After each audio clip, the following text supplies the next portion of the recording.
Looking to learn life lessons without going through the experience? You've come to the right place. Welcome to Hidden Struggles with your host, Lady C. Hi, this is Lady C. Welcome to Hidden Struggles. In the upcoming episode, I have a very good and trusted friend, and he is a retired United States Air Force colonel.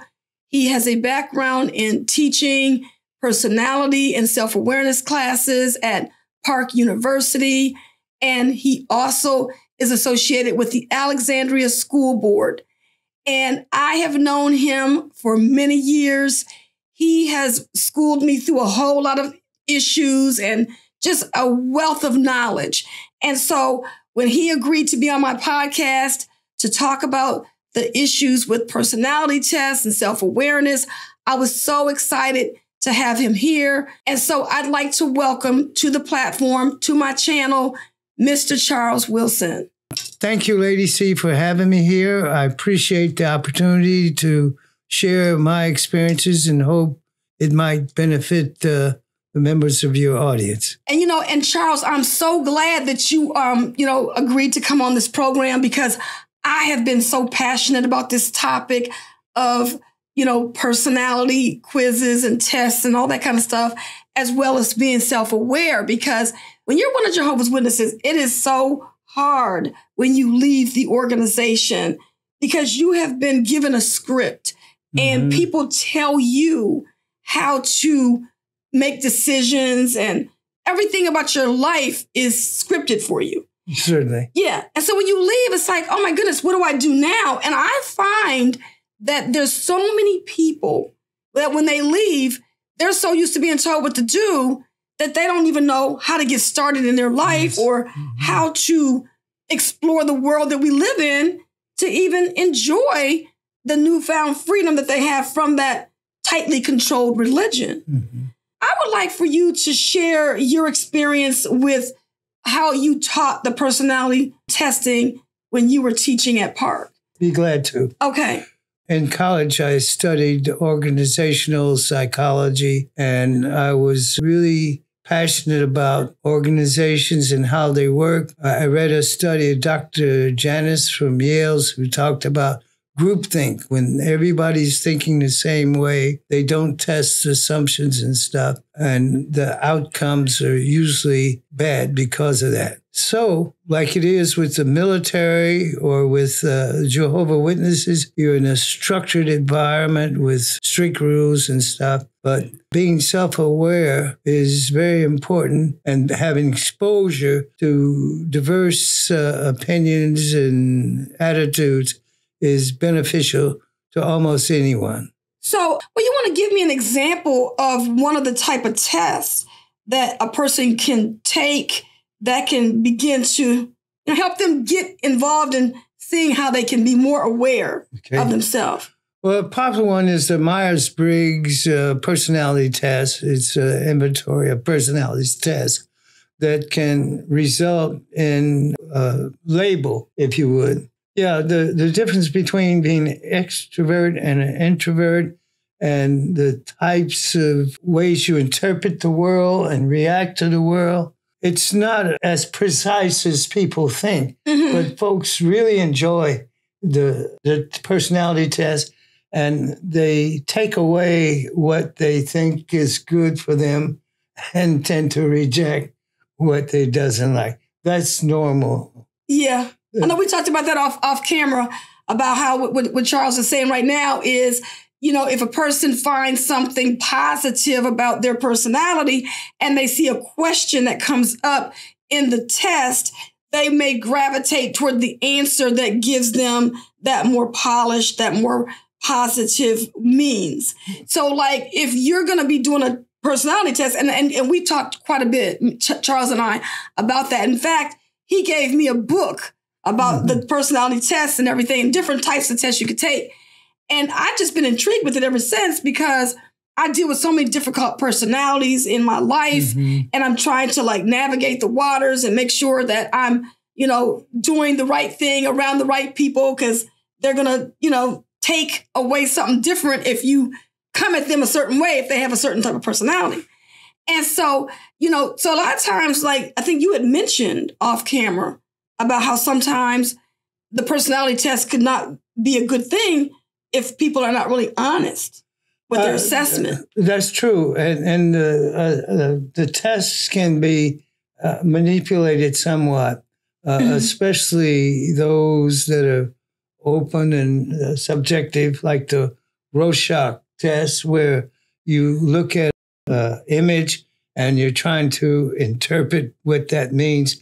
But the purpose of that test is to get you to give more, come out more, and you get more of the things rather than having multiple choice tests where you answer questions and where you can change how you answer depending on how you feel that day. Right. The other test that I think is better is called the DISC test. The D standing for dominance. This is a type of person who will be the leader in a group. They're the person who would probably wind up being an outside salesman or a senator or a person who's in charge of the group, who takes charge of a group. Next is the influencer. This is the glue that holds organizations together, like the person who would set up birthday parties or buy gifts. They're the people that hold things together. Then there's the S. That's the person that's steady. It's usually about 34%. The other three are about 17%, roughly. And this is the person that doesn't get in any trouble. They do their jobs. They're steady. They're always on time. They don't go up. They don't go down. Just regular people. And this is most of the folks. And last is the compliant guy or person. This is the person who likes to concentrate by themselves with their heads down. They don't get a lot of energy from being around other people.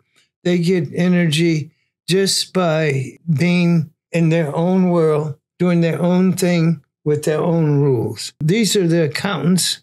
These are the people who deal with figures and stuff. And these are the people who don't get energized by being in charge of groups or socializing with others. Excellent. So it's DISC. So D standing for? Dominance. I? Influencer. S? Steady. C? Compliance. All right. So then at that point, people need to kind of Google this test to find out which one of these letters they are. And could they be a combination of letters? Yes, absolutely. Okay. And it's not either or, because it's really more of a combination. It's the letters represent your favorite channel, if that's the way you want to look at, of how you behave, how you interpret the world, and where you rather be. Since I've been on YouTube, I receive a lot of email from my other YouTube channel and stuff, and people are asking questions about what they should do with their life, what should I believe? And of course, I can't tell people what to do with their life and what to believe, but I think that the personality test should really give them a gauge of who they are as a person first. Okay. So that they can figure out what part of society they want to belong to or what they want to do. If you leave the Jehovah's Witness religion, they are told that you're a bad person, you're not going to be in God's favor, and you just done everything wrong. So when people wake up from the religion and they leave because they've always been taught that the only right way to be is at this Kingdom Hall, reading the Watchtower. If they're doing that, then they're doing all right. So when they leave, they don't know what to do. They don't know how to live. They don't know what kind of choices to make about life and everything. And so that's why Charles is saying that, being self-aware. And part of that self-awareness is learning about who you are. Now, how can you speak to what I'm saying about the self-awareness and what I just explained about the Jehovah's Witnesses? Yes.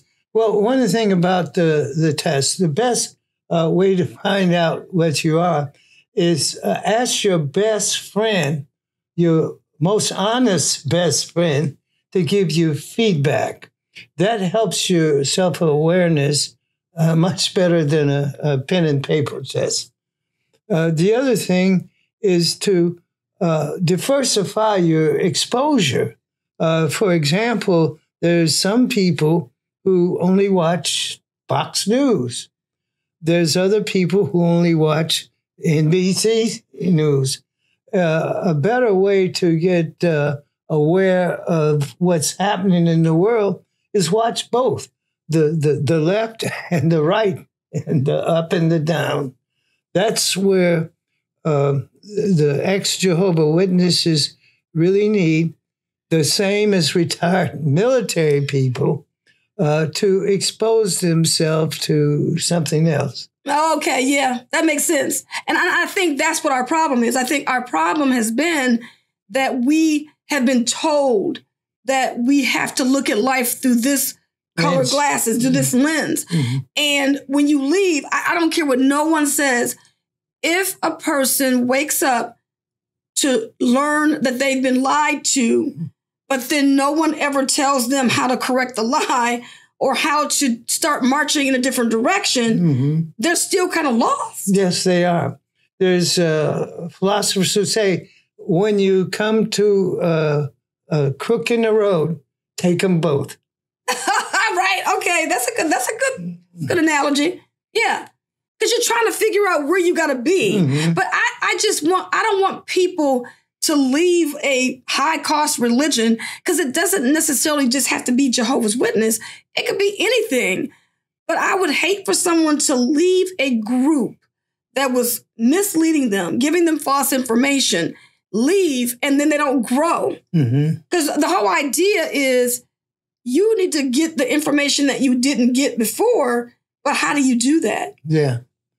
Well, I'll tell you about my brother. He's a Marine, former Marine.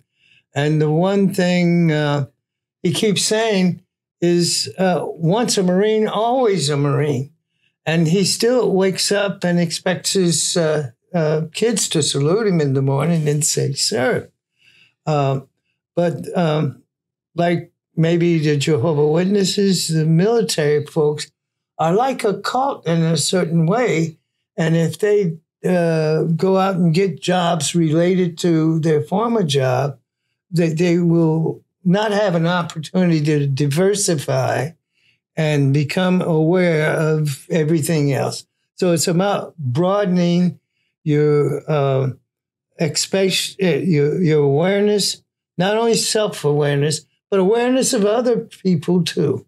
Exactly. So yeah, I think what you just said makes a good point where he just said not just being aware of yourself, but being aware of other people, because I also get that mix of people that they're so frustrated about their own personal experience that they don't see that somebody else had some other experience that may be worse than them. And so they're so busy, being so consumed with how bad they were treated that they're not seeing other people. Yes. And I'll give you some personal examples. I've been in situations where I was dealing with someone who was very angry, and I was really working hard on trying to change them. But with counseling, I learned that maybe it's better not to work so hard on changing that person, but changing the way I reacted to that person's anger. And that made all the difference in the world. Exactly. Right. And, again, self-awareness, understanding your personality, as well as other people. Probably is more important to understand other people, because, you, like I said, many times your best friend will let you know, as long as they have enough courage to tell you what you may not want to hear, and enough courage for you to listen to something you don't want to hear. Yeah, I totally agree, because sometimes I need help when I'm filling out forms, and especially when you got to do a self-evaluation. When I tell you that is probably the worst for me, is to self-evaluate myself. I know who I am and what I want to do and what I want to be. But maybe my personality type, if I was to assess myself, I might not be true to that test.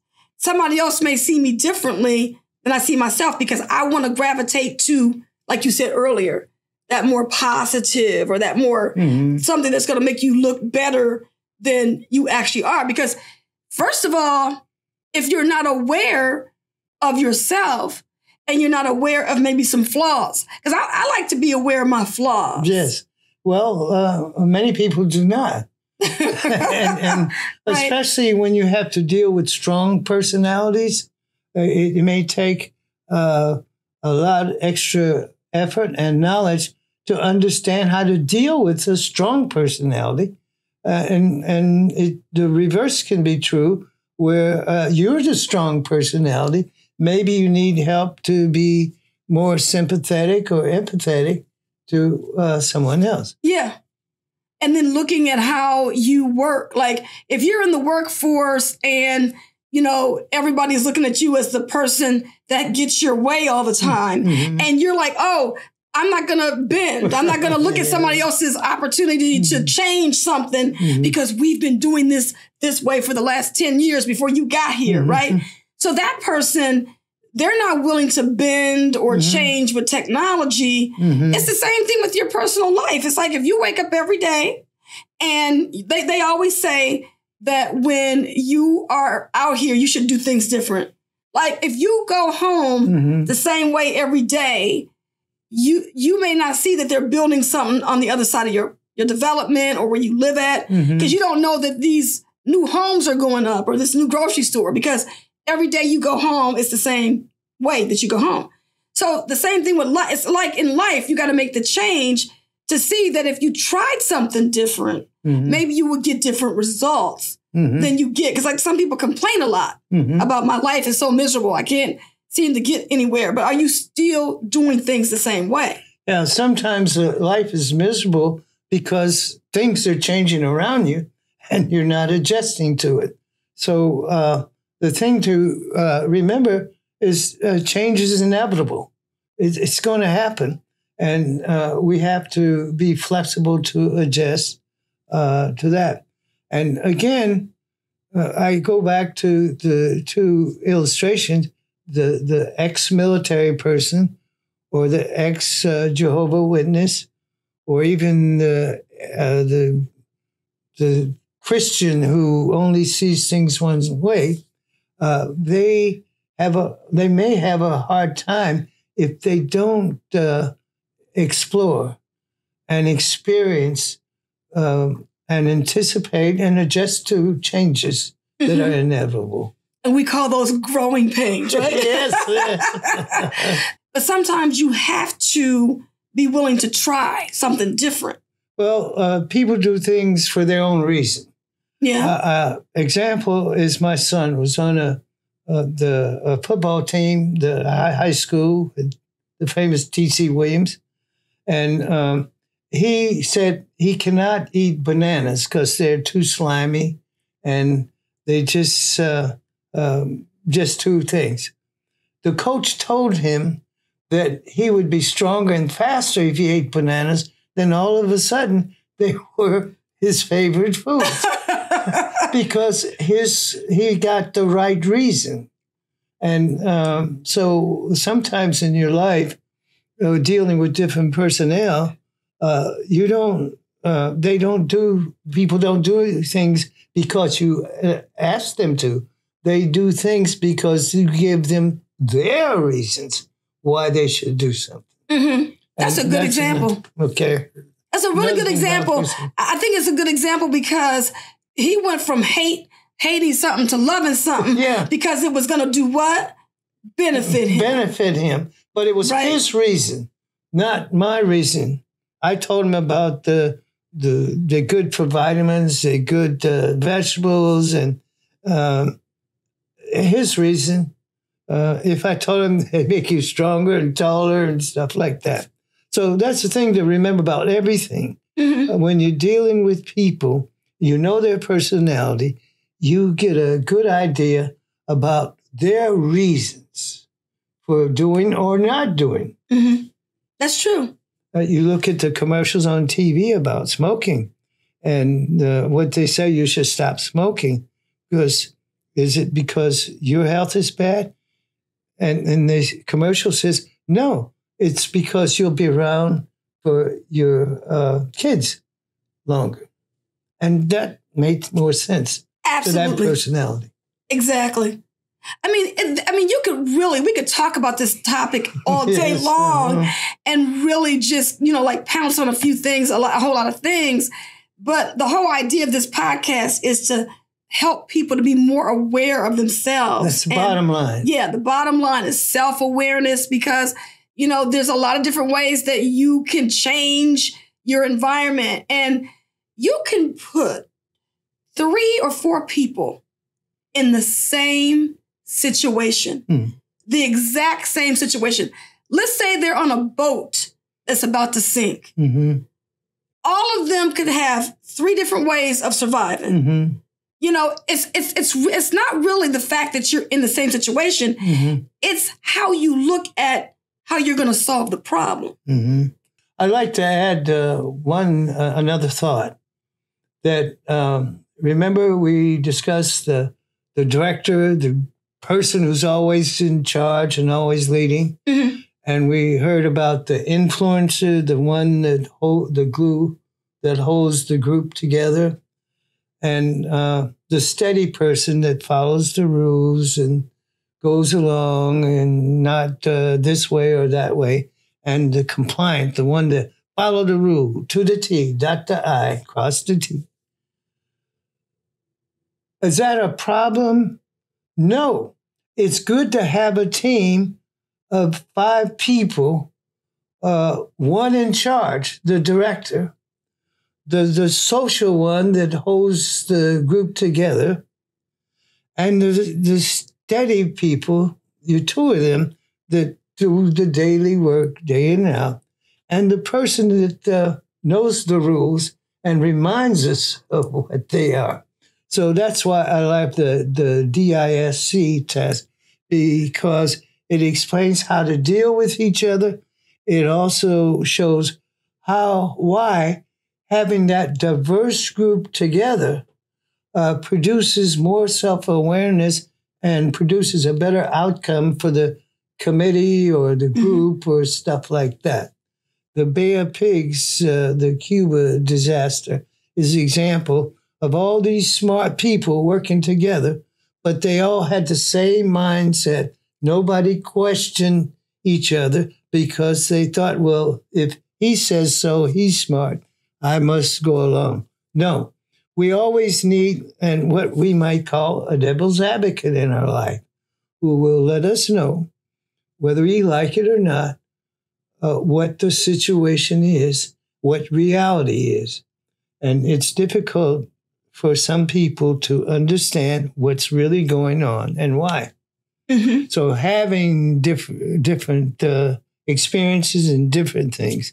And my final thing goes back to is associate yourself with different personalities, with different points of view, different ages, different groups. And please do not be stuck with one group, one experience, one person who directs your life and your life's experiences. And again, the military people and many religious groups that can cause you to behave like you're in a cult. Mm-hmm. Now, you know what? You made a good point, and I really agree with what you're saying about the, expose yourself to different people and not just be with one group, because like you said about the Bay of Pigs and how the person is looking out and saying, there's no way I could actually be smarter than this person. Mm-hmm. That was my experience with Jehovah's Witnesses. Because in the Jehovah's Witness faith, they teach that women are to be quiet. Mm-hmm. We are to, go to the Kingdom Hall. We're to be seen and not heard and all that kind of stuff. Mm-hmm. And I remember sitting at the Kingdom Hall one day, and they were having a lesson that we were studying, and I didn't agree with something. I can't remember what it was. And in the back of my mind, I said, but you're not smart. You're supposed to be here. You're supposed to be seen, not heard. And so I just dismissed that point because I felt like this already has been explained to me. And there's no reason for me to try to go against what I was being taught. And this is so dangerous.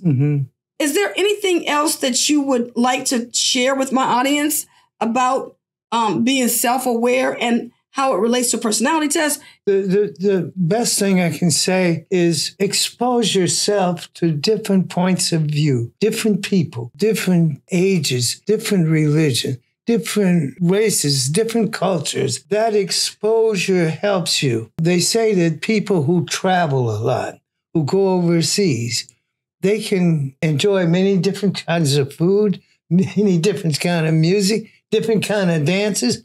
But if you in that same place, not just the same location, but the same place in your mind, you'll never grow or develop or experience life as such. You had mentioned about the military and everything. What I find about military, it had to do with the person on my job that believed in the chain of command. And so even though I'm a civilian working in a civilian environment, there's a guy who works in the Navy. He was a retired Marine, but he believed in the chain of command. So if you had an issue that was going on, you had to go through that channel. And if you didn't go through the channel, he was trying to make it like you were going outside of your scope of your work and making you seem like you were being a troublemaker and stuff like that.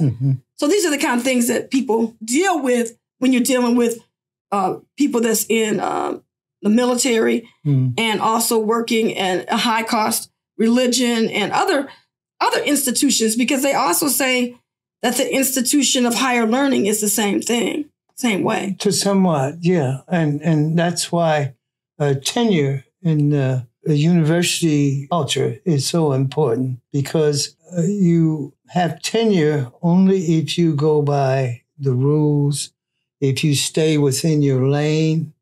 But if you get outside your lane in a university environment, they can fire you for no reason, just because you didn't go along with the group think. And military officers the same way. Like in the Air Force, is very religious oriented. And if you don't act like you are a Christian, it's very difficult to reach higher levels above captain or major. Oh, in the Air Force? Yeah. Each one of the service has a different personality. In the Marines, it's about physical fitness and machismo.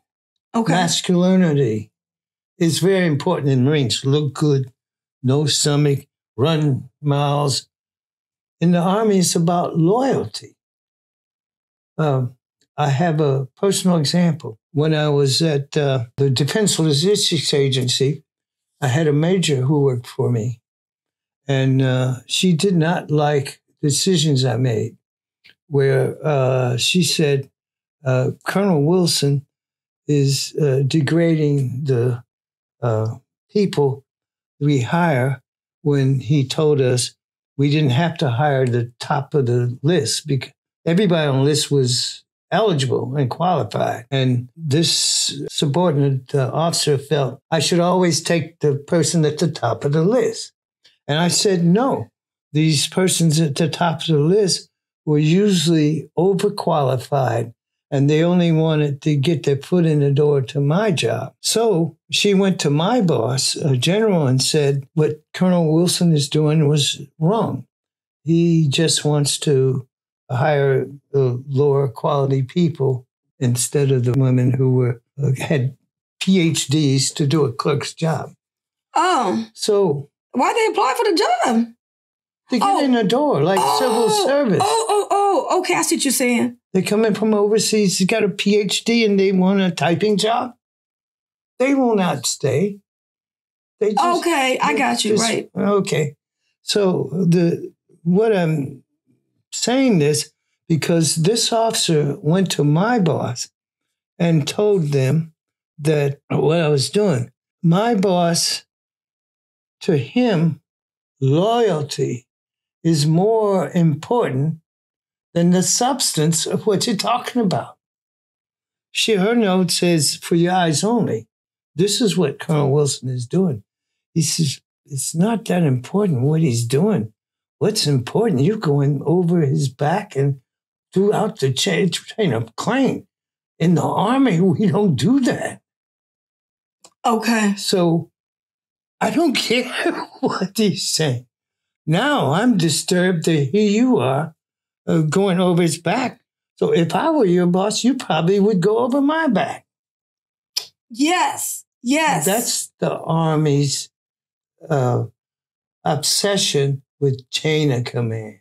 But you know what, though, Charles, and this is a good discussion to have because I feel like when people are in the workforce or just dealing with people in general, sometimes we may not know why we're getting bad results because of the people that we're coming to work with. And we don't know what their background is. And so, like you said, if you would go behind his back, you might go behind mine. Right. So if someone is in the office talking about somebody, or if it is true or not, then it could be a situation where now you're not going to be considered for a job because I don't know who it was. But somebody told me we're having this conversation and they said, when you get into an office and you know too much, that might be the reason why you don't get that job. That's true. Because of the fact that if you're so efficient and somebody that you're going to be working with or working for could be doing something that's not so great, that they don't want to uncover, they might not want you in that position because they may feel like you're going to uncover something that they're doing. It's it's not that you know too much. It's that you may act like you know too much. There's a lot of people like the S's I talked about in part of personality. Those type of personalities, they don't brag about what they know. Oh, the steady people? The steady people. Oh, okay. They're common, ordinary, do it. Now, the D's, they'll challenge you. They'll challenge their people. They tell you what to do. They tell you what they know. The compliance people. The directors? The directors, yeah. The compliance guys, their heads down, ass up. No controversy, no problems, as long as you follow the rules. Cross your T's and dot your I's correctly. Okay. But the people you have problems with would be the D's and the I's. The influencers. Influencers. And the directors. Okay. That run around gossiping. Oh. They're the people who go buy expensive birthday gifts for everybody in the office. They're the people that will call you at home to talk about what's going on in the office. Okay. And they're the ones that are funny, outgoing. So that means that when you go work someplace or you're hanging out with somebody, that person that has that gregarious personality, you got to worry about them sometimes, maybe? You do. They're the gossipers. Okay. They're the people that won't keep a secret. Oh. And, okay. And they're mostly women. Shame on you. But it's mostly women. Okay. There's a book I told you about. When I was at the Pentagon, I hired a lot of people who wrote books to come in and talk to my group, with mostly women, but these were women in the government, in the Defense Department, that were considered high potential people. Okay. And my job was to kind of get them to be more like military people. Well, actually, to convert them, like Jehovah's convert. And it was a demonstration for a test. But anyway, the lady, I think I sent you that book. It's a little red book called Why Jenny Can't Lead. Oh, Why Jenny Can't Lead. Yeah, I got that. Yeah, and Why Jenny Can't Lead. See, the woman's personality tends to be different than the man's. And the higher up you go, the more that happens. And when Jenny said in her book, I took her overseas with me, where we did demonstrations and tests.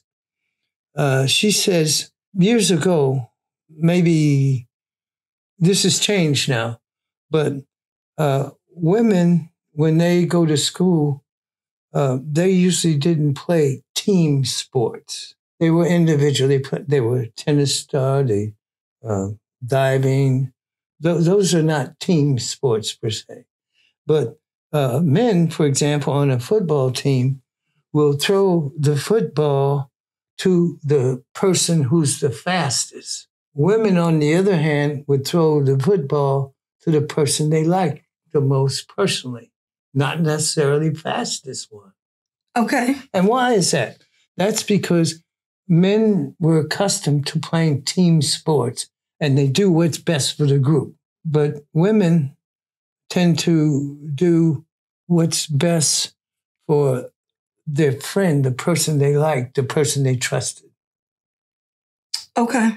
Now that's changing now because the environment is changing, where women now, was it Title IX, now allows women more freedom.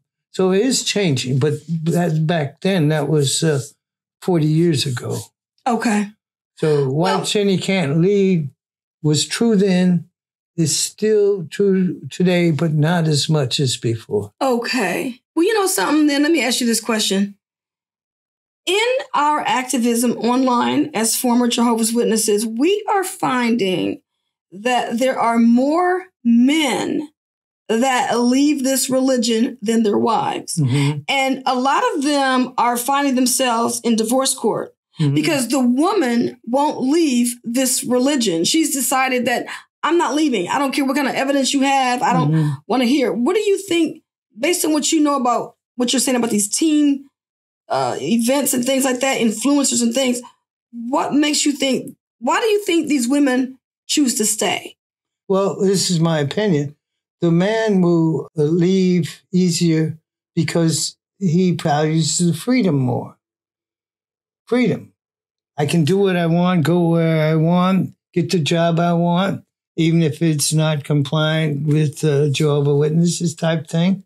The masculine seeks freedom more so than the woman. First, the woman has to take care of the kids. The man usually has to make a living. So that's bottom line. More freedom. The man would look for the freedom more than the woman because they can and probably need to. Well, let me say this. Let me throw it out here. Let me give you a little bit more context. Okay. As a Jehovah's Witness female, you're very limited in how the leadership works because you're not allowed to be part of those meetings, to be in the decision making of anything. But the man, he's right there. He's at the helm of stuff. He's going to see things that you don't see. So if he's in these groups, in these meetings, he's going to see the lies that's being told. The man has knowledge that you don't have. So it's almost like a person that goes to somebody's house and all they see is, the house is clean every time I come. The wife is smiling. She's doing all this stuff. But the kids that live there, they know what you don't know. That's true. So the husband is at the meetings with the brothers at, like the leadership. He's getting the elders' letters or whatever. He's getting instructions. And if he's not sharing the information with the wife, she's not seeing all the inner workings of what's going on. And he sees that.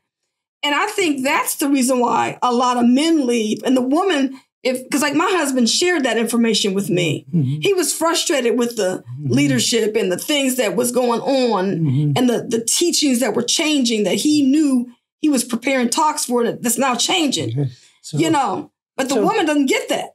Well, then that's boiled down to proximity to the knowledge and information. In 3 words. Okay, so he has the information that she doesn't have. Information is different from knowledge. Information is bits of this, bits of that. But a little bit more. Knowledge is a higher level than just information. Information can be interpreted different ways. Okay. Knowledge is an understanding of that information. Okay. So you're right, but I'm just saying I'm choosing a more accurate word of what that man is getting that the woman doesn't. Yeah. Knowledge. Mm-hmm.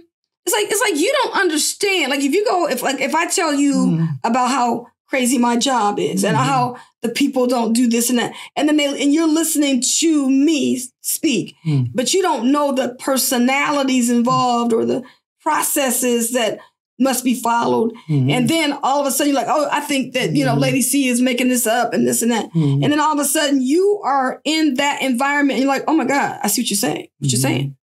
But I think that if women were privy to more information that the man is privy to in this religion, they would probably wake up in more droves than what they are. I think so.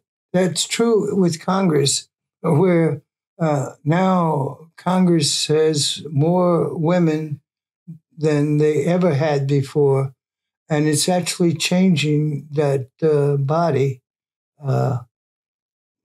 in many ways. And also, there's studies that says that major corporations, if you have women involved in the boards, the decision makers, those companies become more sensitive to their customers because they have a more diverse governance. And example was one of the car companies that I think it was Toyota, who had a car called Nova. In Spanish, that word Nova means no good. So it was a Spanish person they had in charge who had to explain that to them to change the thing. And so many times, having that diversity. The diversity that people are trying to change today now. Right. Because if change is inevitable, you need some people who can alert you to the changes that's needed. And you need different kinds of personalities. And that's why one of the things the military has this idea is that's the way we've always done it. The Jehovah Witnesses, this is what we always did and what we always supposed to continue to do. So both groups are good examples of organizations that need to grow and change and diversify. Absolutely. And that's where the tests come in. When you're dealing with these groups and these people, you got to know where they're coming from. Absolutely. And how to deal with the differences in them. That's the bottom line. That's true. Well, Charles, I really want to thank you so much for being part of Hidden Struggles today and coming out and sharing your experiences and what you know about self-awareness and personality tests. And for all of my listening audience, I hope this all made sense and you're able to understand that institutions are going to make you have to do things a specific way. You have to learn how to survive in the institution because there's a lot of different institutions that we cannot avoid. Now, if we don't like our religious denomination, we can change. But a lot of times you're working in organizations, you just can't walk off your job. You know what I'm saying? You got to be there. The people that's going to school, going to get educated, you got to go to college. You got some, as they say, some education is better than no education. So you got to deal with the differences of these institutions. Okay. But at some point, you have to learn how to understand who you are. Okay. And where you want to be in life. And I think that's really the essence of what we're trying to say in this conversation too, is in order for you to grow as a person, you need to find out who you are and be aware of, where you're trying to go. Absolutely. Would you agree with me? I agree with you, and I want to leave you with this. It's better not to just survive, but to thrive. And that's where we should shoot for. And that is about diversification, which leads to self-awareness of yourself and others. Couldn't have said it better. All right. Well, I want to thank you all for being in my audience. Thank you so much, Charles, for being here. Okay. I'm really grateful for the chance to participate and hope someone benefits. Absolutely. This has been Lady C, and I'll see you all on the next episode. Bye, y'all. Thanks so much for listening to Hidden Struggles with your host, Lady C. This program was sponsored by Critical Thinkers, online at hiddenstruggle.com. Feel free to send an email to info@hiddenstruggle.com, and we'll catch you next time on Hidden Struggles. The views and opinions of our guests do not necessarily reflect the opinions of Critical Thinkers.